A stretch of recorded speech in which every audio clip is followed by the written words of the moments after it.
ನಮಸ್ಕಾರ ಎಲ್ಲರಿಗೂ. ಇವತ್ತಿನ ಈ ವಿಡಿಯೋದಲ್ಲಿ ಹೋಟೆಲ್ನಲ್ಲಿ ಸಿಗುವಂತಹ ಪನ್ನೀರ್ ಮಟರ್ ಮಸಾಲವನ್ನ ಮನೆಯಲ್ಲಿ ಹೇಗೆ ಸುಲಭವಾಗಿ ಮಾಡುವುದು ಅಂತ ತಿಳ್ಕೊಳ್ಳೋಣ. ಅದಕ್ಕಿಂತ ಮುಂಚೆ ದಯವಿಟ್ಟು ನನ್ನ ಚಾನಲ್ನ ಸಬ್ಸ್ಕ್ರೈಬ್ ಮಾಡ್ಕೊಳ್ಳದೆ ನೋಡ್ತಾ ಇದ್ರೆ ಸಬ್ಸ್ಕ್ರೈಬ್ ಮಾಡ್ಕೊಳ್ಳಿ, ಹಾಗೆ ಬೆಲ್ ಐಕಾನ್ ಅನ್ನು ಕ್ಲಿಕ್ ಮಾಡಿ. ಇದು ಚಪಾತಿಗೆ ಬೆಸ್ಟ್ ಕಾಂಬಿನೇಷನ್ ಅಂತ ಹೇಳ್ಬೋದು. ಖಂಡಿತ ನೀವು ಒಂದ್ಸಲ ಟ್ರೈ ಮಾಡಿ ಹೇಗೆ ಬಂತು ಅಂತ ಕಮೆಂಟ್ ಮಾಡಿ. ಬನ್ನಿ ಹೇಗೆ ಮಾಡುದು ಅಂತ ತಿಳ್ಕೊಳ್ಳೋಣ. ಮೊದಲಿಗೆ ಒಂದು ಮಿಕ್ಸಿ ಜಾರಿಗೆ ಚಿಕ್ಕದೊಂದು ಈರುಳ್ಳಿನ ಕಟ್ ಮಾಡಿ ಹಾಕಿ, ಹಾಗೆ ಒಂದು ಚಿಕ್ಕ ಟೊಮೆಟೊನ ಕಟ್ ಮಾಡಿ ಹಾಕಿ, ಒಂದು ಬೆಳ್ಳುಳ್ಳಿನ ಬಿಡಿಸಿ ಎಸಳು ಹಾಕಿ, ಹಾಗೆ 1 ಇಂಚು ಶುಂಠಿ ಹಾಕಿ, ಒಂದು 6 ರಿಂದ 7 ಗೋಡಂಬಿನ ಹಾಕಿ, ಸ್ವಲ್ಪ ಕೊತ್ತಂಬರಿ ಸೊಪ್ಪು ಹಾಕಿ, ಇದಾದ್ಮೇಲೆ ಗರಂ ಮಸಾಲ ಐಟಮ್ ಹಾಕಿ, ಚಕ್ಕೆ ಲವಂಗ ಏಲಕ್ಕಿ, ಸ್ವಲ್ಪ ಕಾಳುಮೆಣಸು ಹಾಕಿ, ನೀರು ಹಾಕಿ ನುಣ್ಣಗೆ ರುಬ್ಕೊಳ್ಳಿ. ಇವಾಗ ಒಂದು ಪ್ಯಾನಿಗೆ ಸ್ವಲ್ಪ ಎಣ್ಣೆ ಹಾಕಿ ಪನ್ನೀರನ್ನ ಈ ತರ ಕ್ಯೂಬ್ ಆಗಿ ಕಟ್ ಮಾಡಿ ಡೀಪ್ ಫ್ರೈ ಮಾಡ್ಕೊಳ್ಳಿ.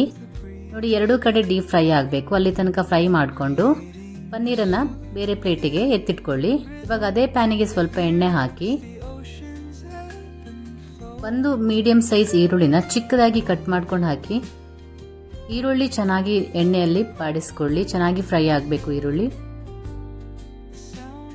ನೋಡಿ, ಈ ತರ ಆದ್ರೆ ಸಾಕು. ಇವಾಗ ಇದಕ್ಕೆ ನಾವು ಖಾರದ ಪುಡಿ ಹಾಕೋಣ. ನಾನಿಲ್ಲಿ ಎಲ್ಲಾ ಮಸಾಲೆನೂ ಮಿಕ್ಸ್ ಆಗಿರುವಂತ ಪೌಡರ್ ಹಾಕ್ತಾ ಇದ್ದೀನಿ. ನೀವಿಲ್ಲಿ ಸಪರೇಟ್ ಆಗಿ ಹಾಕುದಾದ್ರೆ ನಿಮಗೆ ಖಾರಕ್ಕೆ ನೋಡ್ಕೊಂಡು ಖಾರದ ಪುಡಿ ಹಾಕಿ, ಹಾಗೂ 1 ಟೇಬಲ್ ಸ್ಪೂನ್ ಧನಿಯಾ ಪೌಡರ್, ಅರ್ಧ ಟೇಬಲ್ ಸ್ಪೂನ್ ಜೀರಾ ಪೌಡರ್ ಹಾಕಿ ಇದನ್ನ ಚೆನ್ನಾಗಿ ಈರುಳ್ಳಿ ಜೊತೆ ಫ್ರೈ ಮಾಡ್ಕೊಳ್ಳಿ. ಇದಾದ್ಮೇಲೆ ನಾವು ರುಬ್ಬಿ ಇಟ್ಕೊಂಡಿದ್ವಲ್ಲ ಆ ಮಸಾಲೆನ ಹಾಕಿ ಚೆನ್ನಾಗಿ ಫ್ರೈ ಆಗಬೇಕು. ಹಸಿ ವಾಸನೆ ಹೋಗೋ ತನಕ ಚೆನ್ನಾಗಿ ಫ್ರೈ ಮಾಡ್ಕೊಳ್ಬೇಕು. ಅದನ್ನ ಸುತ್ತಲೂ ಎಣ್ಣೆ ಬಿಡಬೇಕು. ಮಿನಿಮಮ್ ಒಂದು 15 ನಿಮಿಷನಾದ್ರೂ ಚೆನ್ನಾಗಿ ಫ್ರೈ ಮಾಡ್ಕೊಳ್ಳಿ.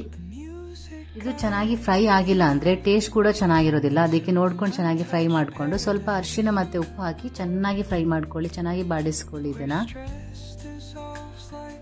ನೋಡಿ, ಈ ತರ ಫ್ರೈ ಆಗಬೇಕು. ಅಲ್ಲಿ ತನಕ ಚೆನ್ನಾಗಿ ಬಾಡಿಸ್ಕೊಂಡು ಇದಕ್ಕೆ ಸ್ವಲ್ಪ ನೀರು ಹಾಕಿ ಒಂದ್ಸಲ ಮಿಕ್ಸ್ ಕೊಟ್ಟು ಉಪ್ಪು ಖಾರ ಸರಿಯಾಗಿದೆಯಾ ಅಂತ ನೋಡ್ಕೊಳ್ಳಿ. ಚೆಕ್ ಮಾಡ್ಕೊಂಡು ಉಪ್ಪು ಖಾರ ಬೇಕಿದ್ರೆ ಆ್ಯಡ್ ಮಾಡ್ಕೋಬಹುದು. ಇವಾಗ ಇದಕ್ಕೆ ಹಸಿ ಬಟಾಣಿ ಹಾಗೆ ಫ್ರೈ ಮಾಡ್ಕೊಂಡಿರೋ ಪನ್ನೀರನ್ನ ಸ್ವಲ್ಪ ಕಸೂರಿ ಮೇಥಿನ ಹಾಕಿ ಒಂದ್ಸಲ ಚೆನ್ನಾಗಿ ಮಿಕ್ಸ್ ಮಾಡ್ಕೊಳ್ಳಿ. ಖಾರ ಸರಿಯಾಗಿದ್ದು ಸ್ವಲ್ಪ ಹುಳಿ ಅನಿಸ್ತಾ ಇದ್ರೆ ಸ್ವಲ್ಪ ಸಕ್ಕರೆ ಆ್ಯಡ್ ಮಾಡ್ಕೊಳ್ಳಿ, ಟೇಸ್ಟ್ ಬ್ಯಾಲೆನ್ಸ್ ಆಗುತ್ತೆ. ಇವಾಗ ಲಾಸ್ಟಿಗೆ ಕೊತ್ತಂಬರಿ ಸೊಪ್ಪು ಹಾಗೂ ಫ್ರೆಶ್ ಕ್ರೀಮ್ ಹಾಕಿದ್ರೆ ಈಸಿಯಾಗಿ ಮಾಡುವಂಥದ್ದು ಪನ್ನೀರ್ ಮಟರ್ ಮಸಾಲ ರೆಡಿ ಆಗುತ್ತೆ.